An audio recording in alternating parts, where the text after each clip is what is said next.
Viana, criador do Método Moto, e eu te ensino a pilotar com segurança, sem que você corra riscos desnecessários à sua vida ou à vida de quem você mais ama e principalmente voltando vivo para casa. Esse é o principal objetivo, tá bom? Tema de hoje: experiente ou iniciante? Como deve ser o aprendizado de quem quer se aventurar no motociclismo, tá bom? Mas a primeira coisa que eu queria falar com você, experiente ou iniciante, não é em relação à sua pilotagem. A primeira coisa que eu queria falar com você é em relação à sua moto, tá? É o primeiro item. Ó, eu nem comecei a falar sobre experiente, iniciante, eu tô falando sobre a moto. Eu tô falando sobre os critérios que levam você a comprar e escolher uma moto, tá? Então isso é a primeira coisa que a gente deve conversar. Eu vou me dar ao luxo de fazer uma pequena repetição das lives passadas, mas com um tom mais atual para essa live em especial, tá bom?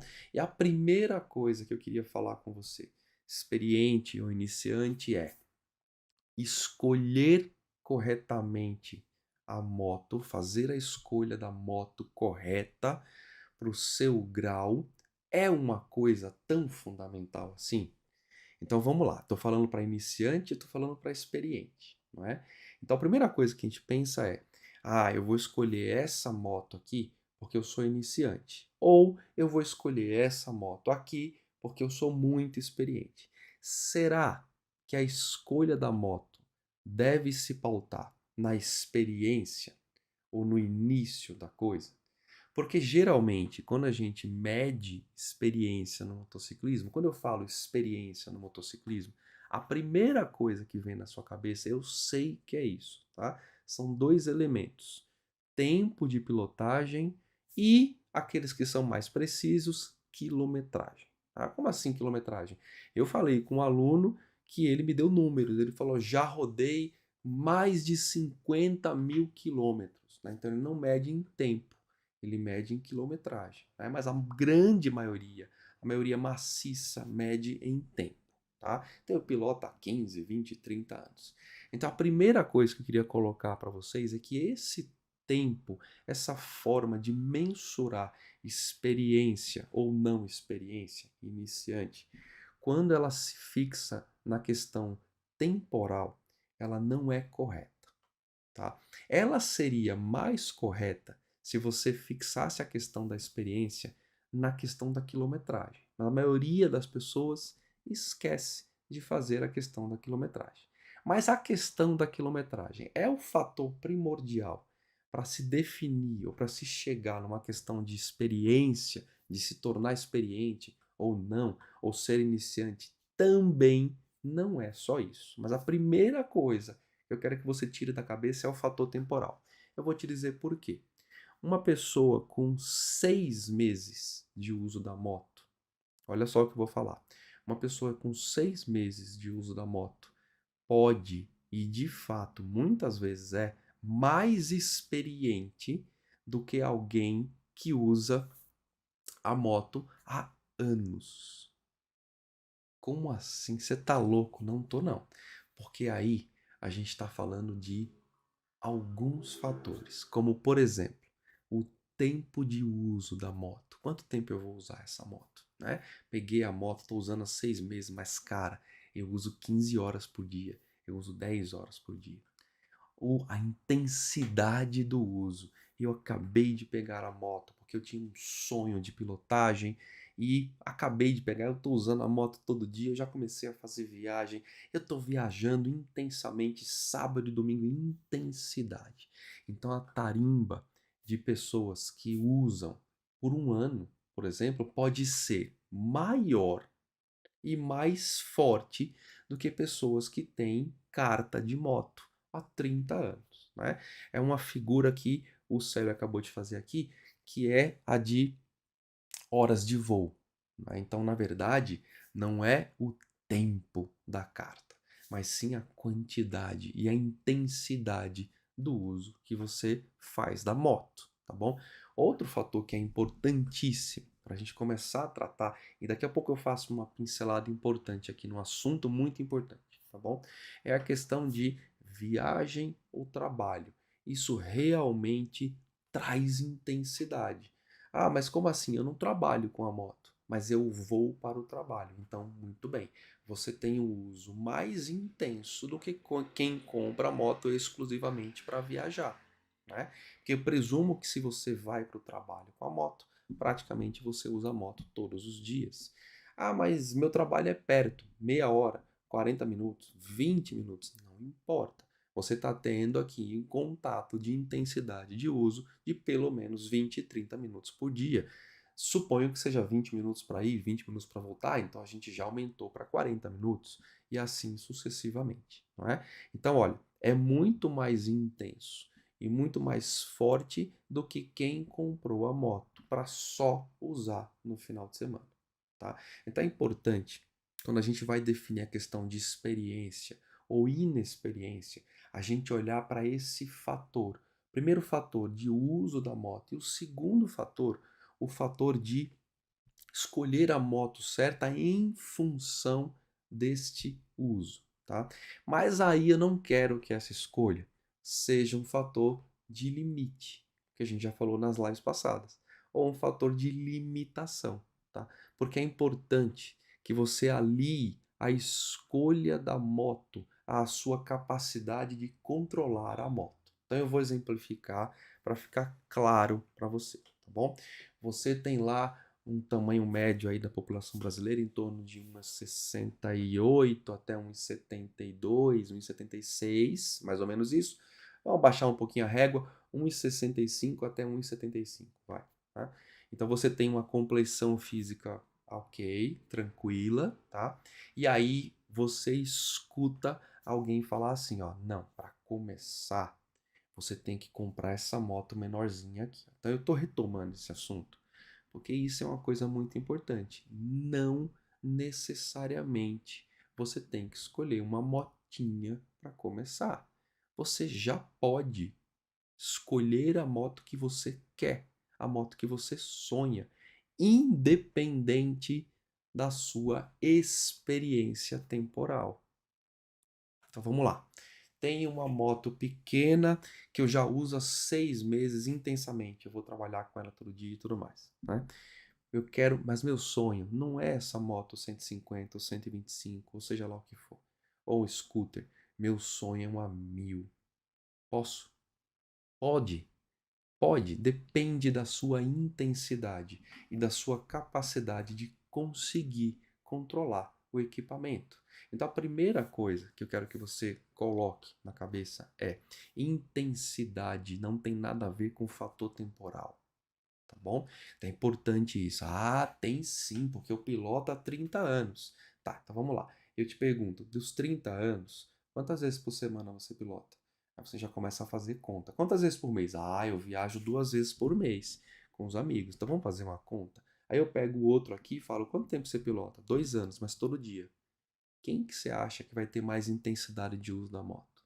Né? Então vamos lá agora, vamos pular esse step para esse step específico que eu estou falando aqui, ó, sobre escolher a moto que você quer, tá?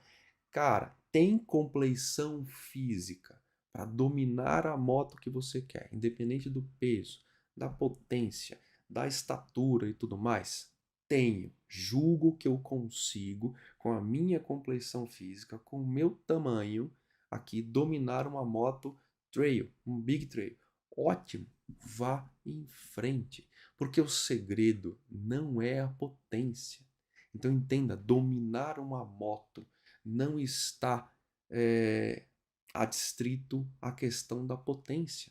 Né? Tem uma série de fatores. Dominar a moto está adstrito à questão do peso, estatura, ergonomia, potência, tempo de uso, intensidade. Se a moto vai ser para viagem, trabalho, se vai ser para viagem, se vai ser longa ou uma viagem curta. Tem uma série de coisas que você deve levar em consideração, tá?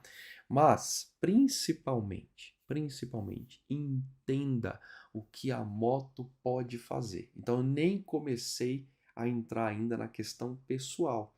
Eu estou simplesmente dizendo para vocês o seguinte: olha, presta atenção aqui, porque antes da gente se julgar experiente ou inexperiente, a gente tem que olhar para a moto. escolher aquilo que foi feito para aquilo mesmo que a gente optou, ou olhar para aquilo de uma ótica diferente, né? E agora eu peço que você analise o seguinte também: entender o que a moto pode fazer é, sobretudo, a questão da experiência ou inexperiência, é entender para que aquele projeto foi concebido. Então, entender o projeto da motocicleta, o propósito pelo qual ela foi concebida, especificações técnicas, peso, carga e principalmente, a gente nem começou a entrar no piloto nem na pilotagem, tá? A gente está olhando para a moto, né? E principalmente, se você é inexperiente ou muito experiente e agora você decidiu trocar de moto, seguir o critério de amaciamento da moto à risca. Isso é fundamental. Isso é uma dica específica que eu te trago hoje à noite. Conversando com uma pessoa que é um amigo, né? E aí ele me falou, cara, eu não vou dizer qual que é a marca da moto, porque, enfim, não vem ao caso. Não é o objetivo aqui a gente falar bem ou falar mal do equipamento. Cada equipamento tem um uso, tem um projeto e tem um propósito pelo qual ele foi concebido, né? Mas não precisa ser experiente ou inexperiente para entender desses aspectos. Então esse amigo meu me fala o seguinte, cara, eu peguei uma moto que tinha esta concepção aqui, ó, e eu não segui a questão do amaciamento do jeito que tinha que ser.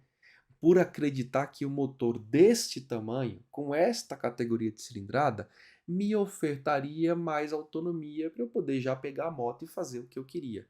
Resultado: a moto teve problema de vazamento, a moto teve problema de perda de compressão, a moto teve problemas de juntas, a moto teve uma série de problemas. Então, assim, uma, uma coisa específica para falar que a primeira coisa que mede a experiência ou a inexperiência não está no ato da pilotagem, não está no tempo da pilotagem, mas sim na questão da intensidade e do entendimento para o qual aquele equipamento que você comprou ou que vai comprar será usado.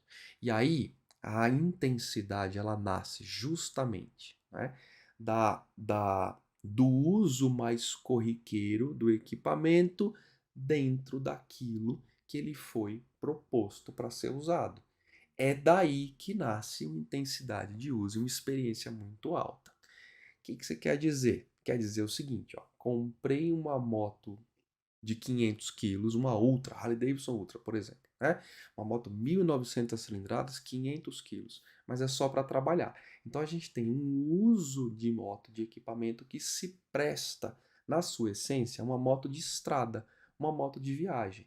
E aí você vai comprar ela para trabalhar na cidade? Claro, estou fazendo uma linguagem aqui, uma figura longe, talvez as pessoas que compram uma Harley Davidson com essa característica não o fazem para tanto, mas enfim, estou fazendo uma figura de linguagem, tá bom? Você compra essa moto e você pensa em trabalhar com essa moto. Você vai encontrar uma série de grandes dificuldades em relação à manobrabilidade da moto e isso vai te gerar frustração. Você passa a diminuir a intensidade de pilotagem ou você pilota do jeito que você normalmente não pilotaria, porque você tem capacidade técnica para ir muito mais além, mas em função dessas dificuldades, você se trava. Então é importante, antes da gente medir a experiência ou a inexperiência, saber olhar para o piloto e entender se ele realmente tem intensidade no uso do equipamento e se a intensidade que ele se programou casa com o equipamento que ele tem ou que ele vai comprar. Isso é fundamental. Então, ó, a gente quebra o primeiro mito sobre a experiência ou a inexperiência em função do fator do tempo, tá? Eu já tive alunos, muitos alunos, mais de 10 mil, mas eu já tive alguns alunos, né, que chegaram em aulas presenciais com essa imagem pré-concebida. Eu piloto há 40 anos, eu sei o que eu estou fazendo, né? E aí, em 15 minutos, a gente consegue desconstruir completamente 40 anos. E o aluno, na minha frente, entra em pane. entra em parafuso, porque ele fala: eu não consigo dominar este equipamento. Mas espera, será que é só esse equipamento que eu tô? Porque agora eu tô lutando com ele aqui. Ou será que é qualquer outro equipamento? E aí, nos próximos 15 minutos, ou seja, meia hora de encontro presencial, ele consegue ver que o problema são os vícios, que o problema era a questão da intensidade de tempo, que na verdade não trouxe intensidade. Ele consegue ver que ele tem um monte de deficiência e que falta elo para a corrente de pilotagem. Então, ó, de hoje por diante, tire da cabeça, tire da sua fala essa história de dizer ou de achar que os anos de experiência que você tem tarimbam você para uma questão de experiente, mais experiente ou menos experiente, tá bom? Então, a primeira coisa para a gente abrir bem essa live é falar que experiência não tem nada a ver com tempo de pilotagem, em sim com o fator de intensidade, e sim com o fator de ajustar a intensidade com a moto que você efetivamente escolheu. A gente vai subdividir em 3 categorias de uso da moto, tá? Agora eu vou colocar um elemento, tá bom? Um elemento que ele é um elemento, eu não vou dizer que é o elemento primordial, mas é um dos elementos que traz maior dificuldade. Se eu pudesse colocar na escala ali, eu diria que esse elemento é o elemento mãe das dificuldades, tá? Porque esse elemento está ligado à essência da moto. Então, quando eu vou falar agora em velocidade, tá? Eu pense, ó, vá um pouco além. Eu não estou falando de velocidade alta, enfim, eu vou chegar nesse ponto. Mas quando eu falo em velocidade, eu falo em ordem de movimentação. A moto só é moto a partir do momento, do ponto de vista ciclístico, tá, pessoal? Que ela entra em movimento, ou seja, ela ganha velocidade. Tá? E aí ela entra em equilíbrio dinâmico. Enquanto ela não entra em equilíbrio dinâmico, ela está parada, ela tem uma característica ciclística que não está muito na essência do movimento. Então, quando eu vou trazer aqui a questão da velocidade, não pense na velocidade alta, porque eu vou dividir agora o assunto em baixa velocidade, velocidades de uso diário, que a gente pode chamar de médias velocidades, e velocidade esporádica. Essa é a classificação, ó. Baixa velocidade, velocidade de uso diário, tá? Chame de média velocidade, e velocidade esporádica. A velocidade esporádica pode chamar de alta velocidade, ó. Termos que vocês nunca ouviram. Baixa velocidade todo mundo já ouviu, mas velocidade de uso diário, a maioria não ouviu. Velocidade esporádica, a maioria também não ouviu. Tá? Por que é esporádica? Tá? Porque a maioria das pessoas usa a moto em velocidades de uso diária, médias velocidades, e não ultrapassam a moto no nível de alta velocidade. E agora, se a gente puder tornar o estudo mais cartesiano, eu vou definir para vocês o que é uma baixa velocidade. Uma velocidade de uso diário, até enquanto gira ali no uso diário, e o que é tido como alta velocidade. Tá bom? Então, a baixa velocidade são as velocidades que vão até 20 por hora. Isso é importante, porque criou-se uma categoria de fala de baixa velocidade como sendo 5 por hora. E não é. A gente tem, a depender das situações, até uma baixa velocidade girando em torno de 25 a 30 por hora. Então a gente pode considerar tranquilamente uma baixa velocidade algo em torno de 20 até 20 por hora, e em situações mais, eu vou traçar para vocês algo que possa chegar até basicamente 30 por hora, tá bom? Médias velocidades ou velocidades de uso diário até 90 por hora. Ué, 90 por hora é alta velocidade. Não é não. É considerada velocidade de uso diário, velocidade de uso nas cidades, tá bom? Nossa, cara, se bate 90 na cidade, eu tenho que fazer um uso das vias de mão rápida. E o CTB tem uma classificação das vias de mão rápida, ou das vias arteriais, das vias coletoras, das vias de fluxo rápido. E ali, dentro do estudo que foi feito para o CTB, a gente tem vias de possibilidade de trechos urbanos de até 90 por hora, tá bom? É claro que tem cidades que não contemplam 90 por hora, é claro que tem cidades que ficam ali com a margem de 50, 60, tem cidades com variação, amplitude de velocidade, como aqui em São Paulo, que a gente tem vias com 30, 40, 50, vias com 70 e vias com 90. Aqui é um salseiro, então isso é importante definir. Uso de velocidade esporádica acima de 90 por hora. Então, de 90 para cima. 90, 100, 100, 110, 110, 120. Acima disso, tá? Você vai achar que eu vou criticar o fato de alguma vez na vida você ter dado 130, 140 por hora? Eu não vou fazer isso, tá bom? É ilegal. É ilegal. Mas olha só, às vezes, do ponto de vista técnico, eu preciso colocar uma carga de velocidade um pouco maior para sair de um problema. Eu não quero estimulá-los a isso. O meu estímulo será sempre no sentido de você se manter dentro da velocidade para a qual a via foi concebida. A via foi estudada e concebida para uma certa velocidade. Se mantenha nela. É o seu critério de segurança, tá bom? Eu não vou entrar nesse detalhe, mas é claro, uma vez você deu 130 para ultrapassar um caminhão que trazia risco, ok. Você deu 140, ok. Mas está certo? Não. Tem risco? Bastante. Tá bom? Então deixar claro, porque eu não gosto de ser piegas e nem colocar uma peneira para tapar o sol. Tá bom? Então vamos lá. Vamos falar primeiro de baixa velocidade. Tá?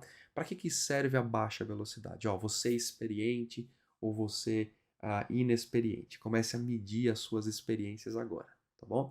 Baixa velocidade. Será que você é bom na baixa velocidade? Para que serve a baixa velocidade? Uso diário, trânsito carregado e para o ato de estacionar.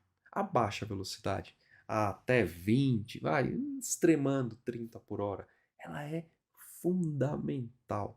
É na baixa velocidade que você se encontra de fato com a moto, quando ela começa a cantar a forma ciclística dela, quando ela começa a se movimentar.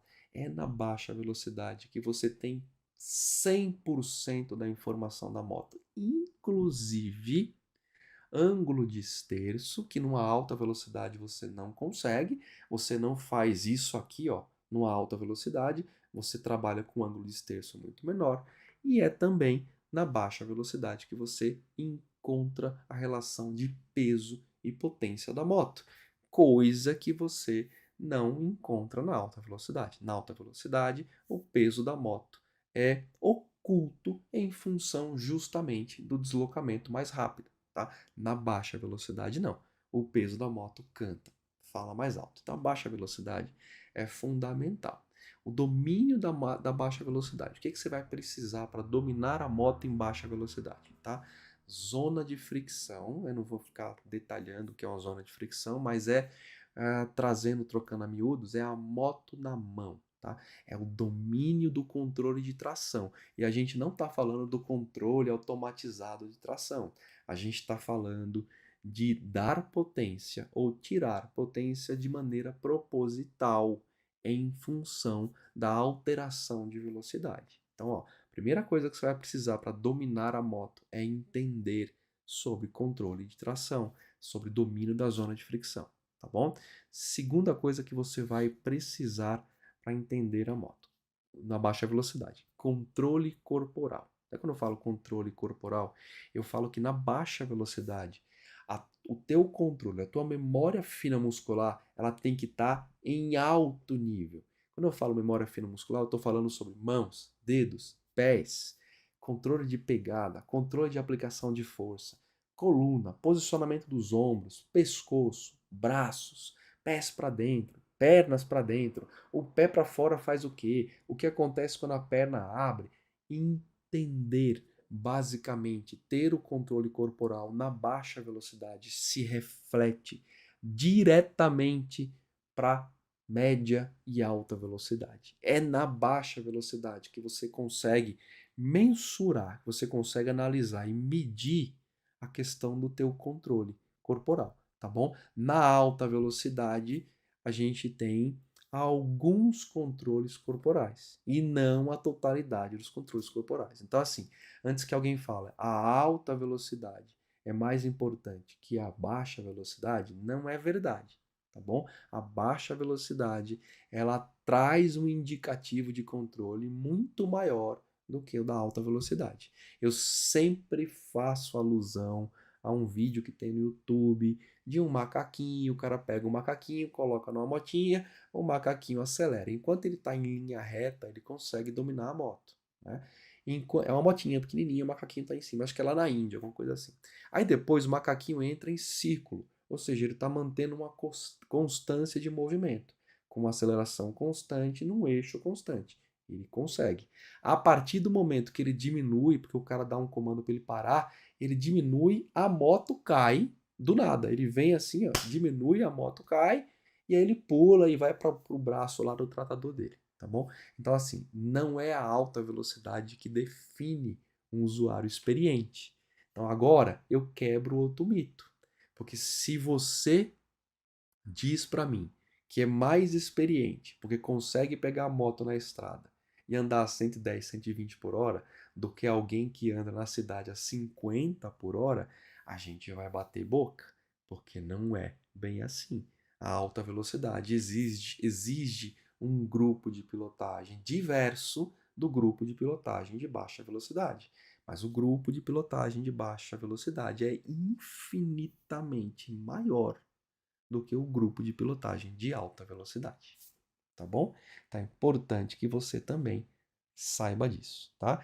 O Fred pergunta aqui, ó, quem dirige em cidade tem mais habilidade? Uma resposta clara, concisa e direta? Sim, tá bom? Sim, mas ninguém, por favor, não me xingue, tá bom? Mas de novo, já dei o fundamento técnico para isso. Acabei de dar o fundamento técnico para isso, tá bom? O que você vai precisar para dominar a moto também? Além de domínio da zona de fricção, além de controle corporal fino, né? Sistema de visão aprimorado. Mas aí, no sistema de visão aprimorada, a gente também vai precisar dele para usar na alta e na média velocidade. Só que aonde nasce o treinamento para usar o sistema de visão aprimorada? Na baixa velocidade. Olha que louco. Para eu aprender a usar moto com alta velocidade, eu tenho que ter ganhado um sistema de controle de visão aprimorada que nasce na baixa velocidade. Sistema de controle de visão aprimorada, basicamente, ele trata 4 grupos de perguntas, né?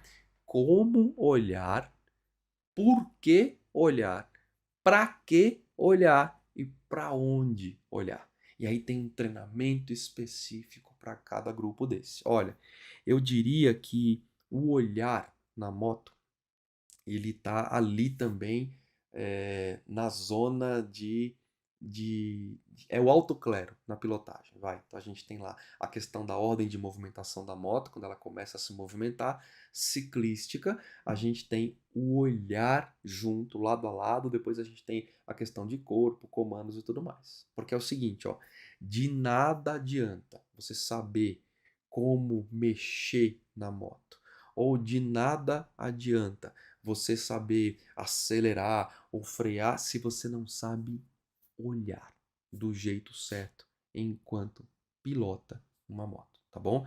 E aí o Fred tá aqui perguntando também, é retrovisor ou giro de cabeça? Não tem nada a ver, a gente não tá falando nem de uma coisa nem de outra, tá bom, Fred? Olhar é uma outra coisa, não tem nada a ver com retrovisor nem giro de cabeça. Cartesiano, fosse simples assim, a gente colocaria basta olhar no retrovisor. E tem gente que olha no retrovisor e pilota miseravelmente mal. Não tem nada a ver. A gente está falando de sistema vestibular e a gente está falando de visão periférica. E a gente está falando de juntar os dois. Tem técnica para isso, tá bom? Ô Fred, eu não sei se você vem aqui nas lives direto, mas enfim, deixa eu te falar uma coisa. Nada aqui é beabá, nada aqui é cartesiano. A gente está muito além do óbvio, tá bom? Então, esqueça o retrovisor. Retrovisor é uma outra coisa. Olhar por cima da cabeça, isso a gente não faz mais. Olhar por cima do ombro. Basicamente, a gente está tratando sobre fisiologia, né? Coisa que as pessoas não falam por aí, tá bom? E quais são os riscos de uma baixa velocidade mal feita, tá? Principalmente, né? São geralmente de baixo potencial ofensivo, tá?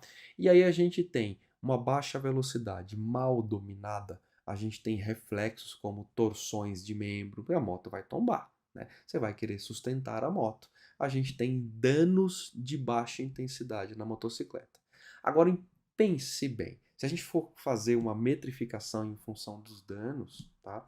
Ou se a gente for medir a intensidade do acidente em função da baixa velocidade, a gente não pode dizer que a baixa velocidade causa menos dano, porque eu posso tombar uma moto de 500 quilos, ter uma torção de pé que me inviabilize pilotar por longos meses, ter uma ruptura de tendão, ter uma ruptura de nervo, enfim.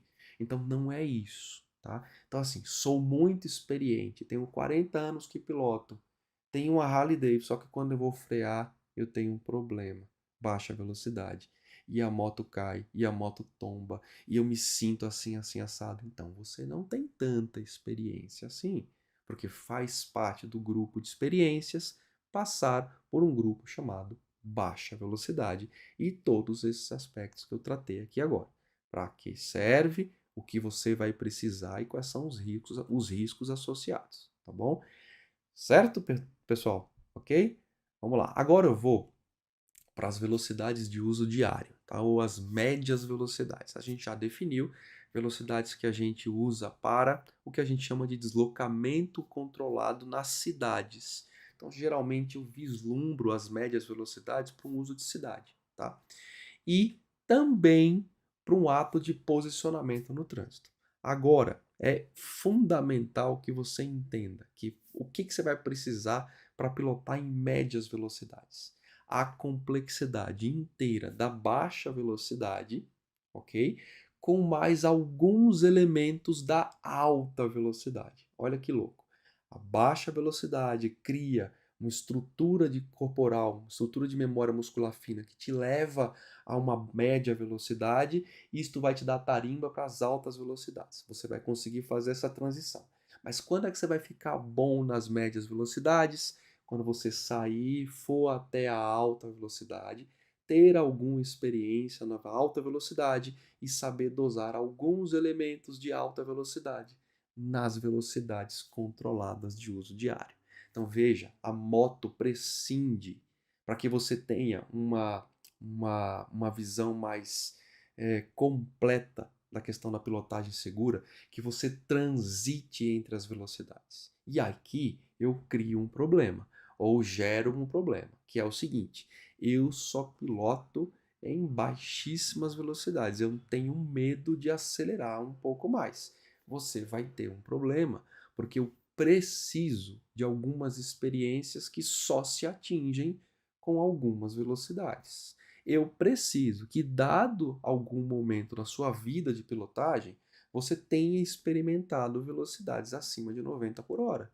Isso vai ativar um grau, outros graus de domínio que vão te fazer ficar muito mais experientes nas velocidades de uso cotidiano, nas velocidades de uso diário ou nas médias velocidades. Entendeu? Então, ó, comprei a moto só, isso é uma coisa que eu ouço demais. Comprei a moto só para usar na cidade. Só vou usar na cidade. Tá bom, legal, você vai continuar usando a moto o resto da vida, mas você não vai atingir certas proficiências porque elas precisam necessariamente que em algum momento da sua vida de pilotagem você tenha ultrapassado um limite de 90 por hora. Você tenha chegado numa pilotagem de 100, 110 ou 120. É preciso ganhar alguma experiência e ativar certos grupos motores com intensidade de velocidade, tá bom? Não é não é mandatório que você tenha chegado nessas questões de velocidade para se tornar um piloto de moto. Não é, mas é mandatório que você tenha transitado e chegado algum dia e ativado algum grupo motor ou algumas intensidades de experiência para que você se torne um piloto seguro, inclusive no uso diário da moto, tá bom? É importantíssimo isso. Então, ó, comprei uma moto e eu tenho um medo. O medo é não quero ultrapassar 90 por hora, não quero ultrapassar 80 por hora. Não faça isso. Ah, a Vanessa está perguntando, moto de baixa cilindrada não é indicada para altas velocidades, mas ninguém está falando de você fazer uma prova de MotoGP a 150 por hora, porque uma moto de 125 cilindradas consegue atingir 90 por hora. Uma moto de 125 cilindradas consegue atingir 100 por hora. Com uma moto de 125 cilindradas e 150 cilindradas, você pode, do jeito certo, acessar uma estrada. Tem uma forma certa, tem um posicionamento correto, tem uma área correta. É necessário que você ative certos grupos motores através desse tipo de experiência, tá bom? Alto lá. Calma, vamos fazer um disclaimer de segurança aqui. Ah, agora sim, amanhã eu vou cair na estrada, vou colocar minha moto aqui, ó, e não é, calma, peraí. Primeira coisa, limite e limitação, zona de conforto. Você está confortável para, nesse momento, sair de uma pilotagem de 50 por hora para uma pilotagem de 100 por hora? Se você está confortável, porque você já transitou entre variações de velocidade, vá em frente e experimente um pouco mais de movimentação. Se você ainda não está confortável, vá assumindo gradativamente o seu grau de conhecimento, subindo por etapas, tá bom? Então é importante que se diga isso, para que amanhã ninguém pegue a scooter e coloque na estrada e queira colocar 200 por hora, porque não vai conseguir, tá bom? Isso é uma coisa que trava muito as pessoas. Olha só, eu tenho a moto e aí quando eu chego numa certa velocidade, cara, eu piloto muito bem aqui na cidade, a 60, 70 por hora. A minha moto é legal, ela tem 600 cilindradas. Quando eu 800, sei lá, quanto você quiser, 400. Quando eu caio na estrada a 100 por hora, eu sou outra pessoa. Eu travo todo, eu fico doído, eu fico de novo. Grupo motor, experiência sensorial, visões, isso só se obtém através de certos experimentos, tá bom? Mas os experimentos devem ser feitos com cautela, depois de tempo usando a moto, transitando nas velocidades, você pode se arvorar em fazer isso e deve, é fundamental, tá bom? Então é o seguinte, ó, os riscos de uma média velocidade, tá? Geralmente as velocidades de uso diário trazem potencial grave de dano, tá? Então, geralmente estão associadas a fraturas, tá? Então, os acidentes de média velocidade carregam consigo fraturas e escoriações muito graves, tá? São acidentes de cidade, então geralmente têm um potencial alto, tá bom? E tem alta probabilidade não quer dizer que seja mandatório, mas alta probabilidade de estando nas velocidades medianas, que a gente chama, né, velocidades de uso diário, você tenha algum tipo de sequela, né, e os danos da moto serão consideráveis. Então entenda, pessoal. Melhor do que a gente pensar em cilindrada, a gente tem que preparar o aluno para transitar entre uma baixa velocidade, uma média velocidade, chegar numa velocidade maior, experimentar certas coisas controladas e voltar para a média cilindrada, para a média velocidade, entendeu? Então é o seguinte, ó, vou dar um mapa mágico aqui para vocês. Quer ficar bem na pilotagem na cidade? Transite com proficiência da baixa velocidade, conheça o uso diário da média, que você já faz isso, mas chegue algum dia nas velocidades maiores, para que isso te ative algumas coisas que a gente não vai ficar tratando aqui agora e você possa retornar para a média velocidade, uma pessoa nova. Basicamente é isso, tá bom? Vamos lá, perguntas aqui para a gente não pensar.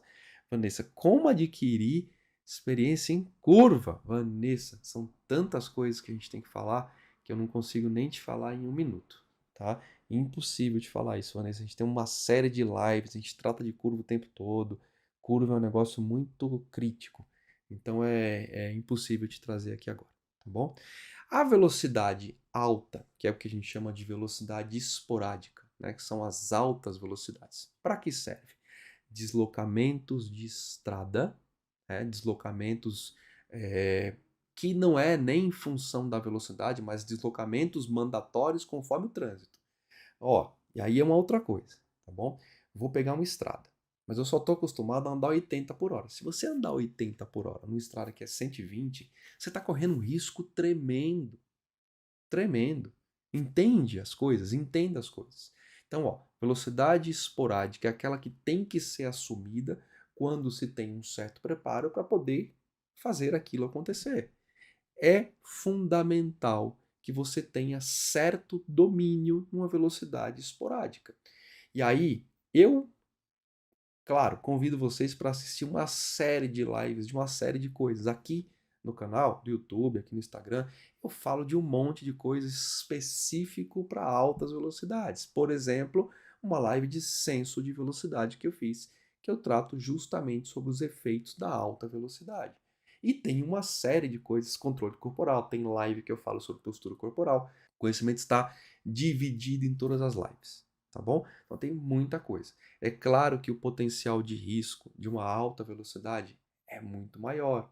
O potencial de risco de uma alta velocidade, ele é quase sempre com o potencial de ser fatal. Portanto, a decisão de assumir uma alta velocidade, uma velocidade esporádica, ela tem que ser muito bem pensada, muito bem planejada, porque ela é fatal.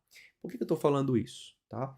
Porque tem gente que se considera muito experiente de moto em ambientes com velocidades médias e, como eu acabei de falar, quando vai para uma velocidade maior, uma velocidade de uso esporádica, não domina a moto e corre risco fatal, apesar de que pilota há 10, 15, 20 anos.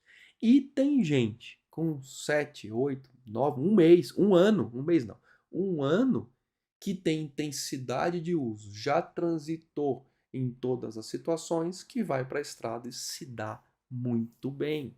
Então, de novo, não é critério, tá? Muito cuidado na hora de metrificar e sonhar com as coisas. Eu quero uma moto para viajar. Eu vou comprar uma moto agora porque eu quero viajar. Então, você está preparado para se manter? Ó, isso é importante. Para se manter por um tempo nas velocidades esporádicas, naquela zona de velocidade esporádica, você está preparado para pilotar por horas a 110, 120 por hora? Por horas, literalmente. Você está preparado para variar a sua velocidade de 120 para 90 e ficar ali num alto giro de motor? Isso você tem que pontuar, tá bom? Não necessariamente também, porque você tem um ano que pilota na cidade, você estará preparado para isso, tá? Eu acabei de fazer a Rota 66 com pilotos que tinham anos de experiência, muitos anos de experiência, tá? E que na hora que a gente exigiu uma pilotagem constante a 110, 120 por hora, travou. Quando eu falo pilotagem constante, é exigir que você permaneça a 110, 120 por hora por longos períodos. A pessoa travou. Travou, simplesmente travou. E aí eu percebi que ela se mantinha bem ali a 80, 90 por hora. Ou seja, para aquele tipo de situação, ela não estava preparada. Voltando um pouquinho para a live de terça-feira passada, onde eu falo de limite, se você me falar, mas é a zona de conforto dele. Eu concordo, mas a zona de conforto dele, então, não reside nesse tipo de situação. Mas e aí, como é que ele ganha tarimba para poder pilotar horas a 110, 120 por hora? Experimentando variação de velocidade por períodos. Então, por exemplo, pego a minha moto, faço uma saída planejada, não tenho tanta experiência, vou para a estrada, mas eu vou rodar até, olha isso, até o primeiro retorno da estrada. Porque eu sei que o primeiro retorno tem 15 quilômetros e eu vou, nesses 15 quilômetros, atingir 90, 100, eu vou me observar, eu vou ver a transição da moto de 100 para 110, o que acontece com o vento, com o meu corpo, eu vou diminuir e o meu ponto de limite de treino vai ser o primeiro retorno. Acabou. Isso é zona inteligente de conforto. E não acabar de comprar a moto, que eu só piloto na cidade, e vou fazer um passeio com os amigos que vão almoçar a 500 quilômetros daqui. Não faça isso. Não vai dar certo. Tá bom? Vocês entenderam? Isso aqui é um exercício que você pode fazer. Ah, mas isso assim é só para quem está iniciando. Não. Você que tem bastante experiência, eu sugiro que você faça algumas saídas controladas para analisar certos comportamentos. Por exemplo, faça uma saída controlada só você mesmo, tá? Onde você vá manter a sua velocidade a 100 por hora. Analise uma série de coisas. Como é que seu corpo se comporta? O que você está ouvindo? O que sua cabeça? Se isso te causa estresse e tudo mais, ok? Depois acelere para 110 por hora. Meça de novo. O que aconteceu agora? Pressão, que tipo de sentimento você teve? Se você teve alguma vertigem, se você consegue enxergar a lateralidade com detalhe, se você não consegue, suba para 120. O que você está perdendo e o que você está ganhando nessa velocidade? É treino, pessoal. É treino e com prazer. Olha que legal. Pega a sua moto, faz um passeio de 50 até 100 quilômetros fazendo esse tipo de treino. Variações de velocidade. Para achar o teu ponto ideal de treino e a partir dali ir subindo com controle. Entende? Mas não pegar a sua moto que você usa, que eu não usa, e já entrar numa velocidade de 120 por hora, isso vai te trazer um prejuízo técnico enorme.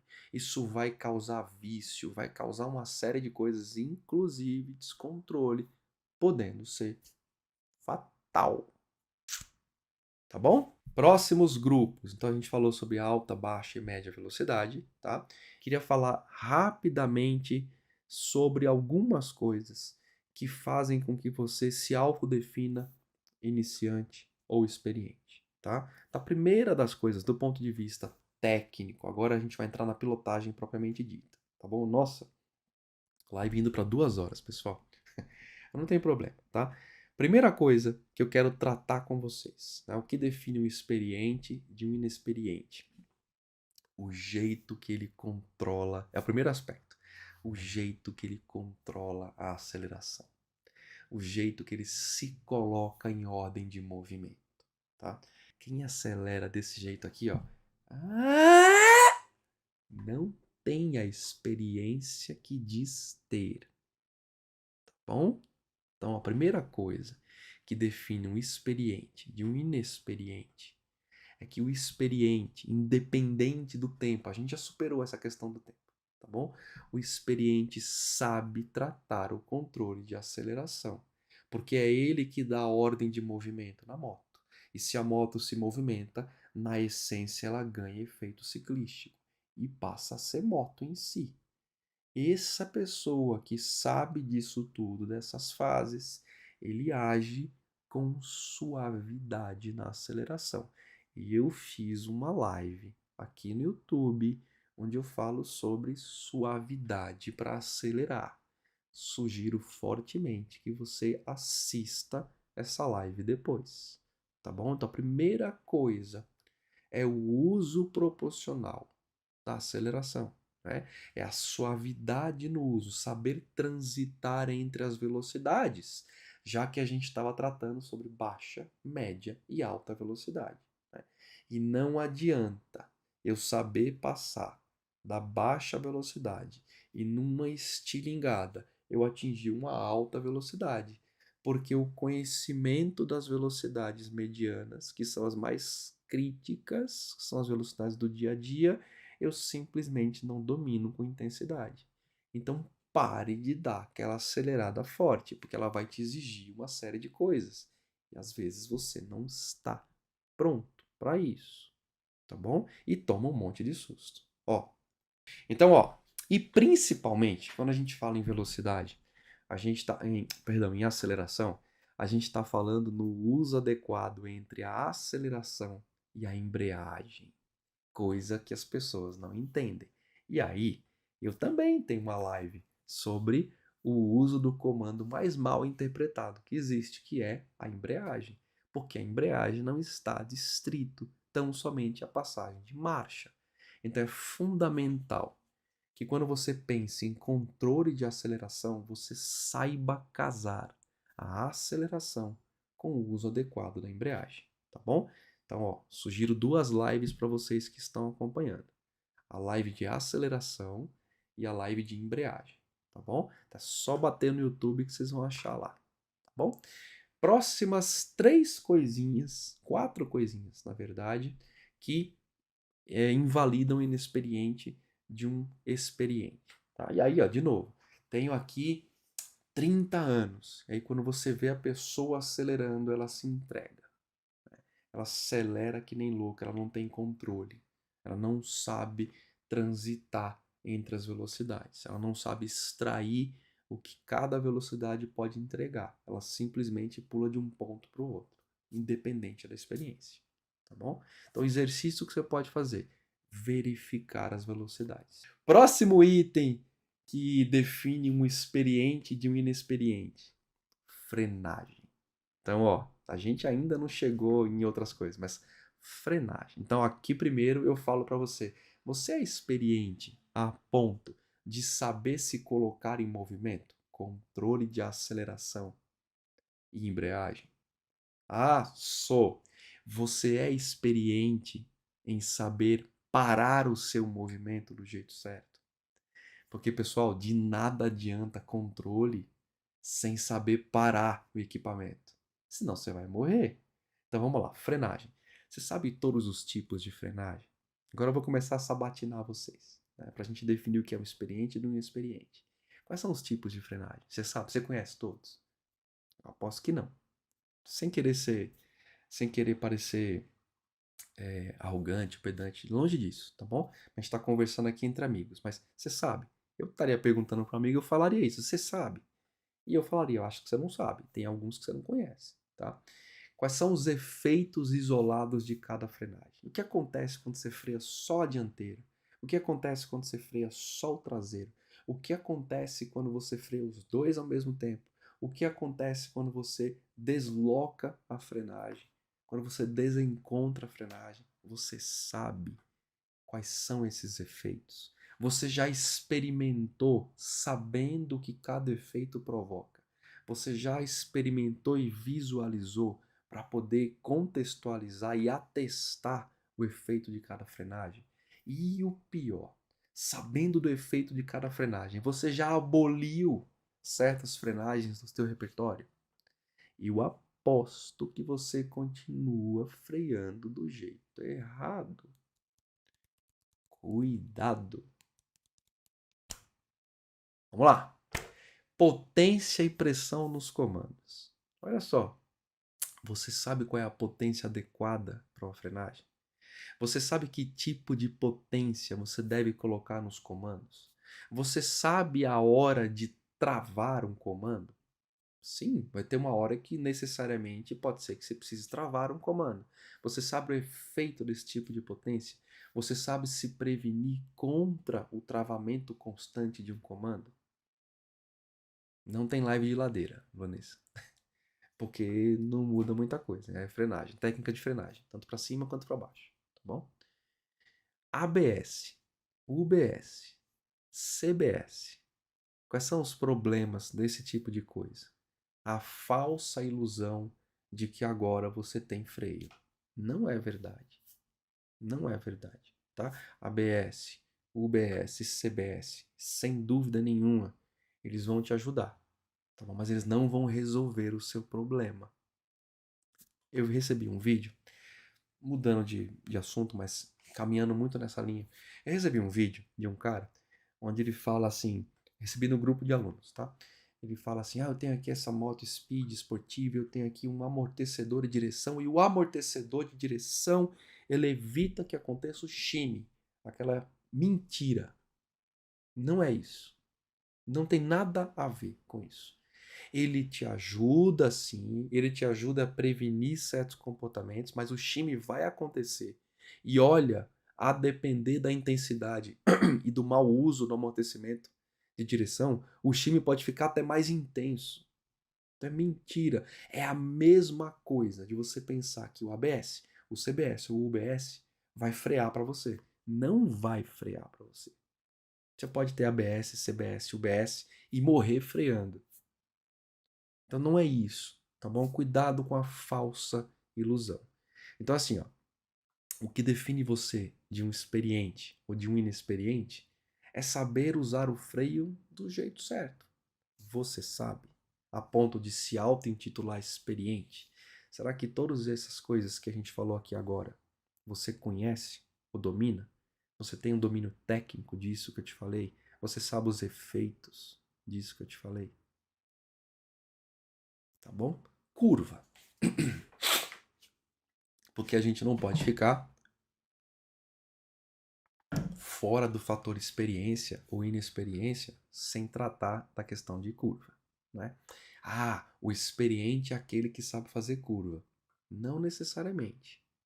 Eu preciso muito mais de um experiente que saiba se colocar em ordem de movimento e parar do que um experiente que se julga experiente que sabe fazer curva e não sabe frear. Então não é isso, tá? Curva é um dos aspectos que torna a pessoa mais ou menos experiente. De nada adianta você saber fazer curva e não saber o jeito certo de se comportar na curva. Você pode até ter a noção, mas em determinadas curvas você se perde. E o pior, você não tem o domínio técnico para poder corrigir ou parar o movimento. E agora? Como é que faz? Curvas.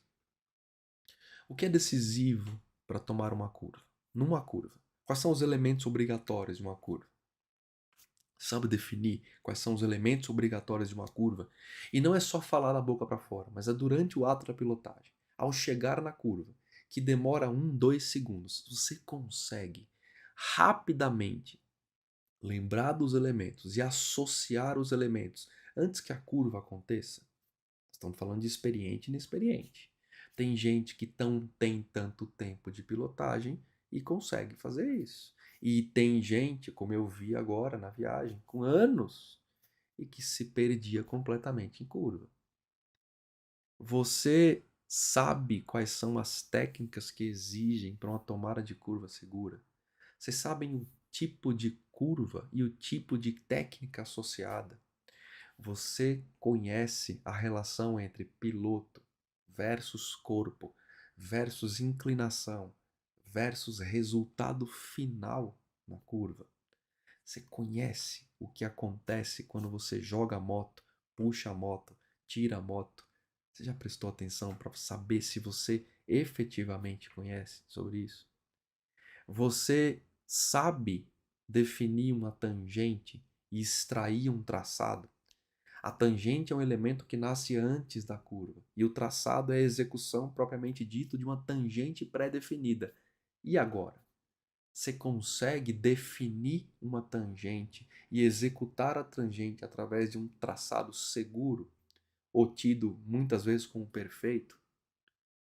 Você consegue, tendo errado isso tudo, você consegue sistematizar a correção do traçado da tangente errada que você fez, sem que você bata de frente com o carro que vem no sentido oposto. E você sabe como fazer essa correção do ponto de vista emergencial. Você sabe como se ajustar e parar numa curva. Você sabe que o freio na curva tem elementos e tem fatores diferentes. Você sabe que um freio mal empregado na curva pode te derrubar? Entenda quão experiente você é. Como é que você se auto-intitula experiente de anos se você não consegue me reduzir em resposta 10% do que eu te perguntei? Entendeu? E de novo, não é um elemento para as 39 pessoas que estão aqui e para as 91 que estão no YouTube acompanhando, tá? Não é um elemento que vai desmerecer a sua pilotagem, mas é inconcebível que você queira dominar uma moto, tá? Pilotar uma moto de alta cilindrada em situações diferentes, sem que você domine o arcabouço técnico básico para fazer isso. E é claro, a Roselane fala que tem sempre alguma coisa para aprender. É evidente que tem sempre alguma coisa para aprender. Óbvio, a gente está aqui aprendendo. Eu, quando divido com vocês, eu aprendo também. Mas quando eu falo de levar o básico, levar o arcabouço básico dentro da mochila, é para que não haja nenhum tipo de dúvida. E essa dúvida, mapeado pela falsa experiência, te gere um evento grave. Tá bom? Próxima coisa, conhecer sobre situações adversas, né? E aí a gente tem situações adversas diárias, as críticas e as incomuns. Essas são as subdivisões, né? As diárias, exemplo, buraco, derrapagem, sujidade na via. O que você faz quando a via está suja? Tem óleo e tem areia, você identificou uma areia. Como é que faz? Você para e empurra a moto para passar por cima sem cair? Ou você passa de um jeito? Como é que faz quando está chovendo? Essa é uma situação diária.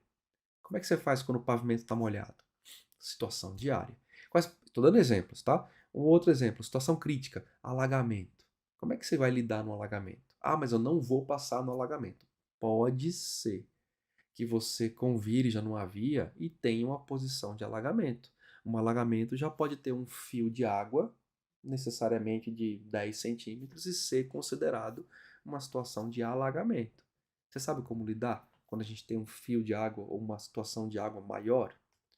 A pilotagem noturna não é uma situação normal, porque a maioria não pilota, mas é uma situação crítica, porque você é crítica porque você tem uma diminuição razoável de visibilidade. E aí, que técnica que você tem que usar? Situação incomum, por exemplo, vento lateral. O que você faz quando você pega um vento lateral? Qual é a técnica que você usa para se manter em equilíbrio com o vento lateral?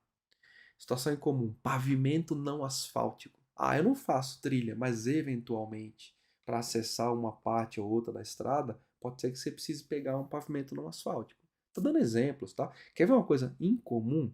Uma situação de pilotagem diurna na estrada, velocidade alta, onde você entra num túnel por um certo tempo, você tem ali uma diminuição do ofuscamento solar, né? Então você tem uma acomodação da pupila, e aí de repente você sai do túnel. Bum! O que você faz para compensar essa saída? Situações adversas. Conhecimento técnico. Você conhece o que fazer? Como é que está o teu nível de experiência? E a condução situacional? Né? Você sabe o que fazer? Você já começou a mapear o que fazer em cada coisa? Ou você usa a moto no melhor estilo Zeca Pagodinho? Deixa a vida me levar. Se acontecer, eu vejo o que fazer. Você sai com a sua moto nessa forma ainda hoje? Quer dizer, deixa eu ir com a moto e se acontecer alguma coisa eu freio. Pelo amor de Deus, você já começou a mapear os riscos que você mais corre? Você já começou a o Costeiros do Asfalto. Cara, hoje não é dia de participar. Eu vi que você pediu para participar aqui, mas eu não quero ser grosseiro, mas o dia de participar é na quinta-feira, tá bom? Então você já começou a mapear as situações de risco pelas quais você está pronto. E quando eu falo mapear uma situação de risco, eu fiz uma live de risco. Eu ensinei você a mapear. Eu ensinei você a mapear uma situação de risco, mas sobretudo tirar da sua caixinha técnica o que é necessário para vencer aquela situação de risco. Você já fez isso alguma vez? Você já tem o seu caderno de pilotagem? Onde você coloca lá, ó, quando eu tomar uma fechada, eu aprendi que eu tenho que fazer isso, isso e isso. Aliás, eu fiz um post no Instagram sobre fechada, há 2 dias atrás. Quando eu tiver à noite, eu vou fazer isso, porque eu já aprendi isso, isso e isso. Você já fez o seu mapa de situações que você pode vencer ou não? Entenda, pessoal. A experiência, de novo, não é medida pelos anos que você tem. Eu quero que você coloque isso na cabeça em definitivo. Quando eu escuto alguém falar, não, eu tenho muitos anos de pilotagem, eu já sei o que pensar. Eu não estou julgando, tá? Mas entenda, o aluno que vai fazer parte, o amigo, né? Tem alguns aqui que não são alunos, são amigos, mas o motociclista da nova safra, ele não se submete mais a esse tipo de coisa. O motociclista da nova safra não se diminui ou não se limita em função de alguém que tem dezenas de anos de pilotagem. E, portanto, ele não segue cegamente esses dezenas de anos de pilotagem, porque ele tem menos anos, mas ele tem mais intensidade de conhecimento e ele sabe reconhecer que, não obstante os anos de pilotagem, a pessoa tá fazendo besteira ou tá falando besteira. A grande sacada aqui é o conhecimento. É uma coisa que eu, hoje, especialmente, pra gente fechar a live, 2 horas de live, eu queria dizer para vocês colocarem atenção no conhecimento. Eu não preciso falar, vocês estão aqui acompanhando 2 horas, porque vocês sabem o poder do conhecimento, né? Eu não admito mais um motociclista virar para mim e falar, cara, motociclismo é prática, só se aprende na prática. É mentira. Mentira, é uma inverdade. Não faça isso. Não declare isso por aí. Vá aprender primeiro. Você quer praticar? Vamos fazer uma live de prática? Eu vou fazer a entrada aqui, vou pedir para alguém entrar e vou pedir para a pessoa me descrever uma prática de uma situação. Você quer apostar que a gente consegue, em 5 minutos, derrubar a visão prática que a pessoa tem daquela situação específica? Não aceite mais isso. Não aceite mais isso. Tá bom? Então agora é a nova hora, é o novo momento de você redefinir, resetar o seu potencial de pilotagem. É agora.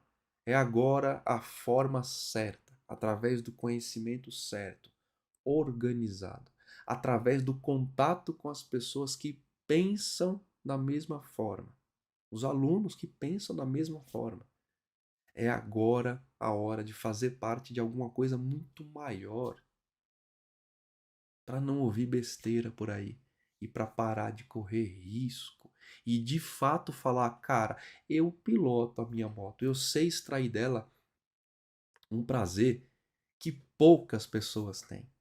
E não porque eu sou melhor, mas porque eu reconheço os meus pontos e eu sei a técnica que eu tenho que usar nos meus pontos. Eu combato os meus vícios de pilotagem diariamente, coisa que a maioria não faz e não tem. É a hora de eu te convidar para você olhar para isso de uma outra forma. Tá bom? A sua vida não tem preço. Ponto final. Não tem preço. É muito cara para você vacilar em cima de uma moto, porque você acha que sabe, porque tem experiência, ou porque você acha que sabe acelerar, ou porque você acha que vai para a estrada, ou porque você acha, ou porque você acha.